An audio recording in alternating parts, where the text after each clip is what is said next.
Episode 3 of Coffee with a Coach. Nick Serbinsky joined this week by Quinnipiac men's hockey head coach Rand Pecknold. Coach, thanks for taking some time with coffee and joining us today. Oh, thanks for having me on. So a big weekend for you last weekend, going up to Grand Forks and taking a win and a tie against North Dakota, bumped your team up to number 3 in the national rankings. I know the rankings are not the focus for a lot of coaches, but the results always are. What was that weekend like for you coming into it? And, a lot of build up for those two games and then coming out of it with the win and the tie.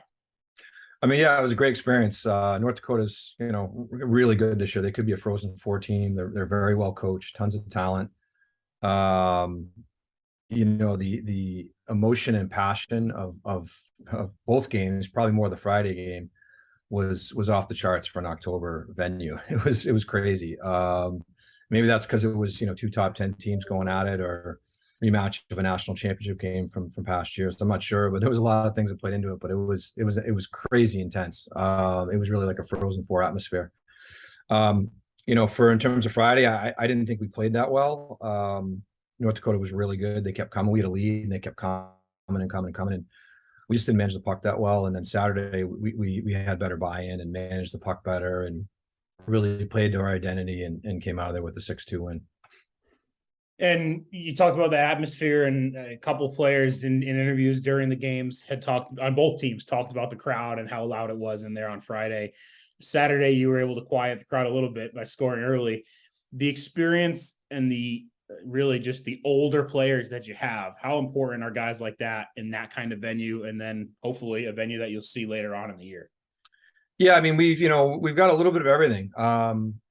We're not actually that old of a team, and we definitely have some fifth-year guys, but we don't have a lot of juniors and seniors. That's really small. So we have 11 new players. So we are, we've got a little mix. But it is nice to be able to rely on some veteran guys, and like I thought TJ Friedman just stepped up and was great the whole weekend, and was really good on Saturday. He ended up his line ended up matching up against the Gabriel line, which was a real problem on Friday night. They ended up getting them a lot and handling them pretty well and making them defend. And that was a big thing for us. We need to make the North Dakota forwards play defense. And I thought we did a better job of that on Saturday. And now, as you try to build off that weekend, you head to Maine for 2 games this weekend, and conference play creeping a little bit closer. And you know how much of a task that is every night, no matter who you play and where you play. How do you, as a coaching staff, keep your players compartmentalized to say, okay, we're on to this weekend only. Let's not look back. Let's not look ahead.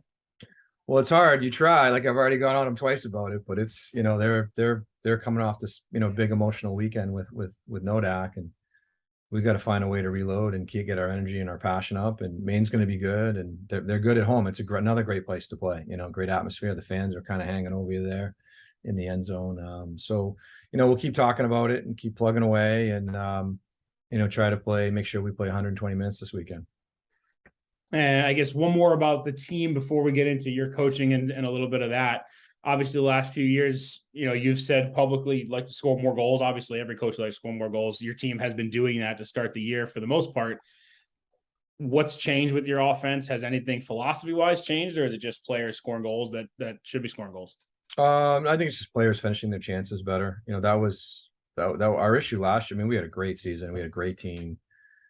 If anything, it really was our main weakness was finishing our scoring chance. We had plenty of chances on the power play, 5-on-5. Like, we just didn't finish at times. Whether it was a half open net or a 2-on-1 or hitting posts. We hit a lot of posts last year. We probably hit more posts last year than any of my tenure at Quinnipiac. So, and it's just it's how it goes sometimes. Pucks go in, sometimes they don't go in. But I think the big thing so far early this year, we've been finishing better. And we'll shift a little bit, talk about the program and a little bit about your coaching history and philosophy. I see the jerseys behind you with some players that have made pro debuts and players like Devon Toews winning a Stanley Cup.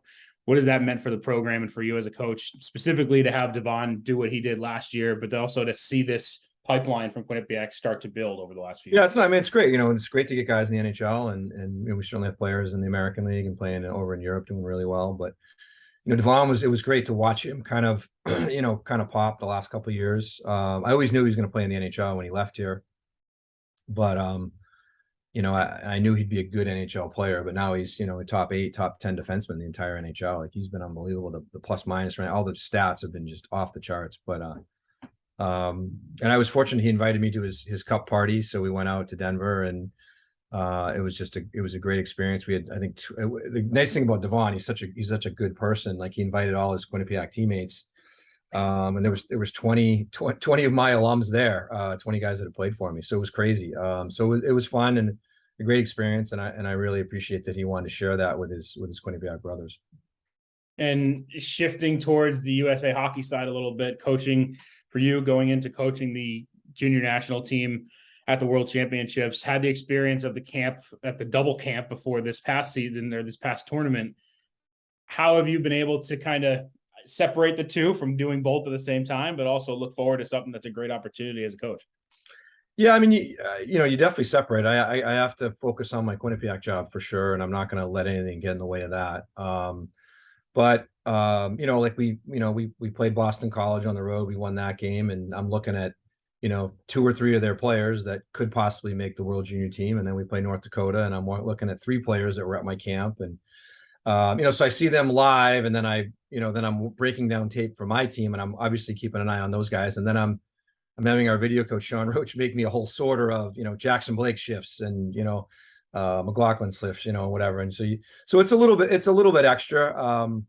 But for me, while I'm watching them, I'm also watching my team at the same time. So, but we do have a scouting staff that handles that. But it's difficult. It's a lot of extra work. The coaches, I've talked to the last 4 or 5 head coaches that have done it, and they enjoyed it, but they said it is a lot. You gotta make that time commitment if you want to be good at it. So, but we'll figure it out, and we're still on a pretty good roll here at Quinnipiac.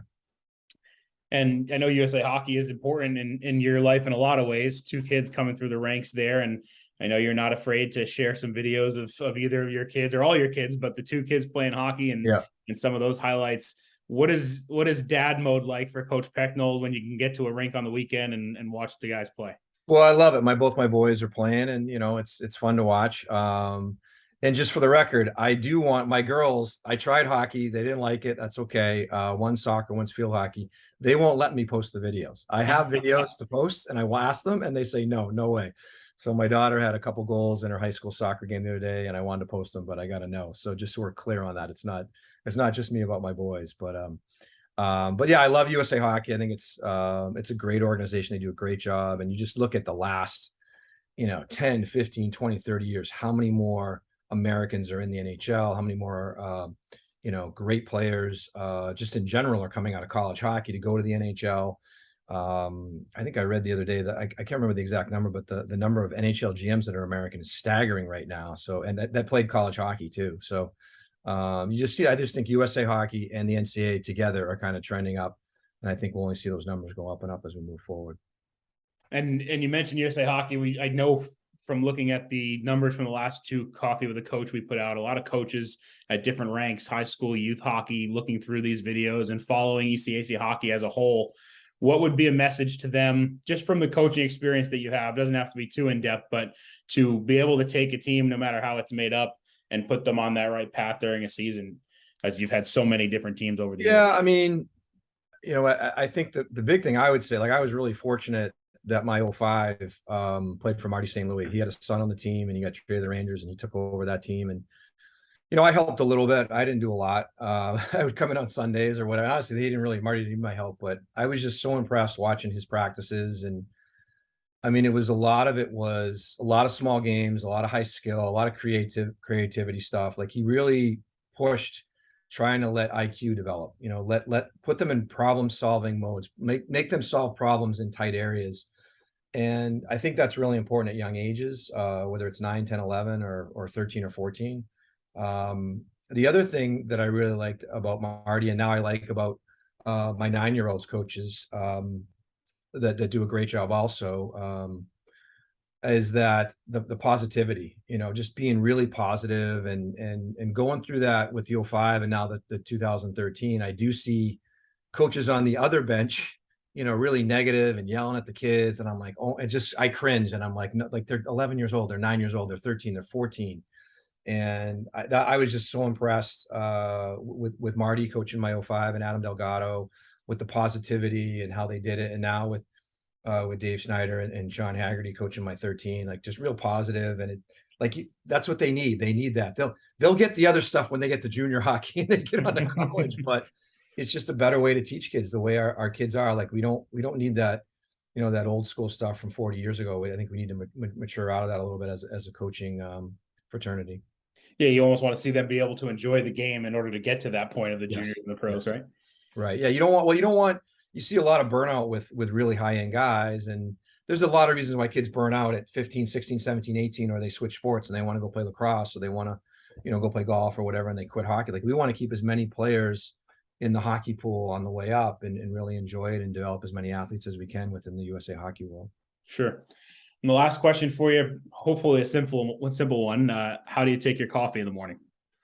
That's a great question. I don't drink coffee. I drink tea. I've had one cup of coffee in my life and I didn't like it. So I just moved on, and I know it's a bad habit, so I don't want to start with it. So I don't know if that throws your coffee. That's okay. I'll drink enough for both of us. You can have your tea and we'll be Sorry okay. about that. But just being honest. No, that's why we asked. I think we have a couple coaches in the league that drink tea exclusively. So I'm expecting that down the road a little bit. I know Casey at Clarkson, I believe, is a tea guy. So, So we got a couple. So I'll drink enough coffee for everyone. There's no secret. So that's why I started this call anyway. So Coach Pecknold, thanks for joining us. Quinnipiac takes on Maine this weekend. Those games and all ECAC games this year will be on ESPN+. Thank you, Coach. All right. Thank you.